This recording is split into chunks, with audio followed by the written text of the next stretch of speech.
আমরা সবাই মারা যাবো একদিন। তুমি মারা গেলে তো আমি মারা যাবো।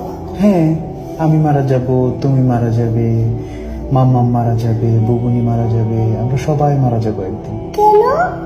কারণ আমাদেরকে আল্লাহ দুনিয়াতে পাঠিয়েছেন ভালো কাজ করার জন্য। তারপর একদিন আমাদেরকে আবার জিজ্ঞেস করবেন, তোমরা কি ঠিকঠাক মতো ভালো কাজ করেছো? অন্য মানুষকে কষ্ট দিয়েছো? তোমরা কি মানুষের সঙ্গে ভালো ব্যবহার করেছো? মানুষকে ভালো কাজের দিকে ডেকেছো? এগুলো জিজ্ঞেস করার জন্য আল্লাহ আবার আমাদেরকে আল্লাহর কাছে নিয়ে যাবে। বুঝতে পেরেছো? আল্লাহ আমাদেরকে কি জন্য বানিয়েছে? কি জন্য? আমরা যেন ভালো কাজ করি, মানুষকে কষ্ট না দিই।